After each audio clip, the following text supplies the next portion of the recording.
कुएं से रात में अजीब आवाजें आती थीं। कभी किसी के रोने की, कभी किसी के हंसने की। दिन में सब सामान्य लगता, लेकिन सूरज ढलते ही उस कुएं के पास हवा भारी और ठंडी हो जाती।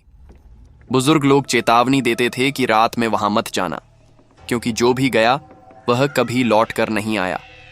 गांव का युवक रघु पढ़ाई के लिए शहर जाता था, लेकिन छुट्टियों में गांव आया हुआ था। वह पढ़ा लिखा था, इसलिए इन बातों को अंधविश्वास मानता था।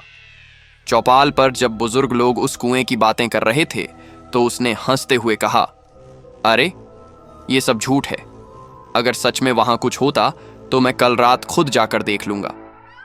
सब लोग उसे रोकने लगे, पर उसकी जिद के सामने कोई कुछ न कर सका। अगली रात रघु अपने दोस्त सुरेश को लेकर उस कुएं के पास गया। चांद आधा बादलों में छिपा था और चारों ओर सन्नाटा पसरा हुआ था। दोनों ने लालटेन जलाकर कुएं के पास कदम रखा।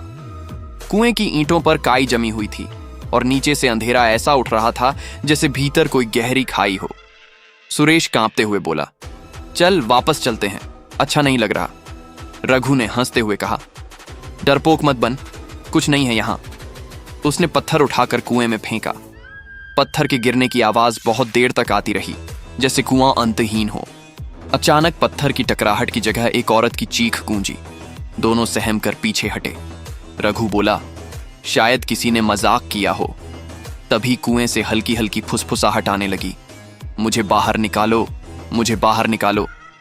आवाज इतनी ठंडी थी कि सुरेश के रोंगटे खड़े हो गए। रघु की हिम्मत अभी भी टूटी नहीं थी।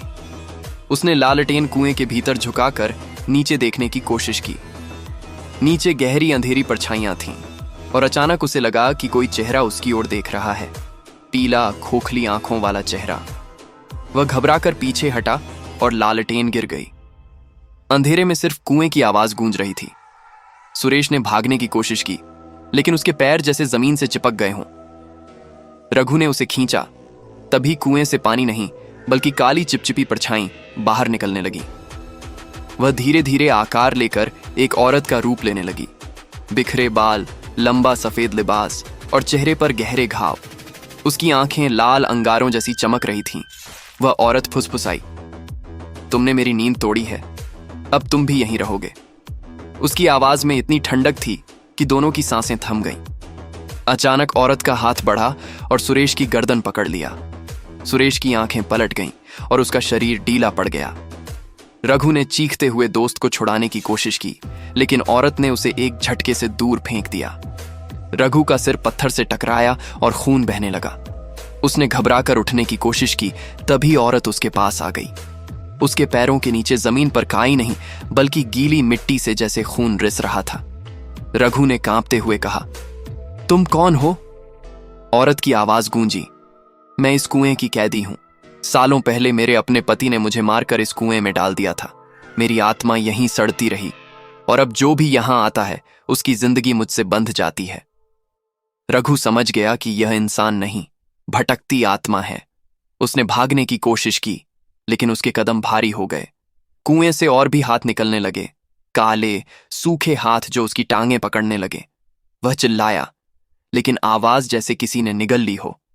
सुबह गांव वालों ने देखा कि कुएं के पास सुरेश की लाश पड़ी थी, चेहरा नीला और आंखें फटी हुई। रघु कहीं नहीं मिला।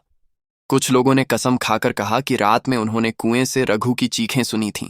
उस दिन से गांव में कोई भी कालकुआं के पास नहीं जाता। लोग कहते हैं कि रात में वहां अब दो आवाजें आती हैं, एक औरत की और एक युवक की, जो मदद के लिए पुकारते रहते हैं। बरसों बाद भी जब कोई राहगीर उस कुएं के पास से गुजरता है तो उसे ऐसा लगता है जैसे कोई अदृश्य ताकत पीछे पीछे चल रही हो। कभी अचानक ठंडी हवा छूकर गुजरती है, कभी अपने ही कदमों की परछाई एक से दो हो जाती है। गांव के लोग अब बच्चों को भी चेतावनी देते हैं, रात में कालकुआओं के पास मत जाना, वरना तुम्हारा नाम भी उन चीखों में जुड़ जाएगा। और सच मानो, अंधेरी रात में अगर ध्यान से सुनो तो वो फुसफुसाहट अब भी आती है, मुझे बाहर निकालो, मुझे बाहर निकालो।